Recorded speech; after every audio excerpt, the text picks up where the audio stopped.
పెన్షనర్ల సమస్యలు త్వరితగతిన పరిష్కరించాలి. పెన్షనర్ల జేఏసీ ప్రభుత్వ ఉద్యోగుల, పెన్షనర్ల వేతన సవరణ గురించి విశ్రాంత ఐఏఎస్ అధికారి శివశంకర్ గారి ఆధ్వర్యంలో ఏర్పాటైన నూతన పే రివిజన్ కమిషన్ సంబంధిత వర్గాల నుండి అభిప్రాయాలు సేకరించడం ప్రారంభించడం పట్ల తెలంగాణ పెన్షనర్ల జేఏసీ హర్షం వ్యక్తం చేసింది. జేఏసీ చైర్మన్ లక్ష్మయ్య గారి అధ్యక్షతన నేడు జరిగిన పెన్షనర్ల విస్తృత సమావేశంలో పీఆర్సీకి సమర్పించవలసిన నివేదిక విషయంలో సమూలంగా చర్చ జరిపి పెన్షనర్లు ఎదుర్కొంటున్న పీఆర్సీ పరిధిలో ఉన్న సమస్యలను పే రివిజన్ కమిషన్కు నివేదించాలని సమావేశంలో తీర్మానించారు. పీఆర్సీకి సమర్పించవలసిన నివేదికతో పాటు పలు విషయాలు చర్చ సందర్భంగా సభ్యులు ప్రస్తావించారు.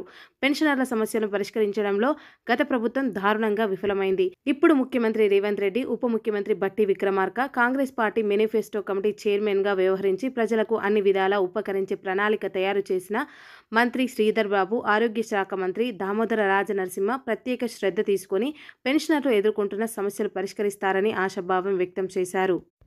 ఉద్యోగుల ఆరోగ్య పథకం గురించి, పెన్షనర్లకు అందుబాటులో ఉండవలసిన నగదు రహిత చికిత్స గురించి ప్రత్యేక శ్రద్ధ వహించాలని విజ్ఞప్తి చేశారు.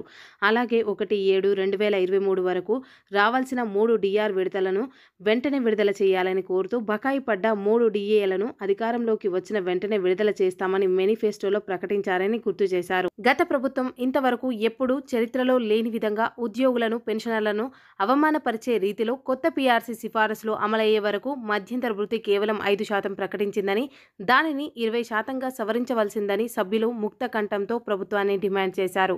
అదేవిధంగా పెన్షనర్ల మెడికల్ బిల్లులు చాలా కాలంగా పెండింగ్లో ఉంటున్నాయని, వాటిని వెంటనే పరిష్కరించాలని కోరారు. విస్తృత స్థాయి సమావేశంలో జేఏసీ భాగస్వామ్య పక్షాల తరపున పాల్గొన్న ముఖ్య కార్యవర్గ సభ్యులు Shri K Lakshmaiah chairman, Shri G Purnachandar Rao former secretary general, IAS, PF New Delhi, M Suryanarayana co chairman, Krishnamurthy co chairman, Manayya vice chairman తదితరులు పాల్గొన్నారు.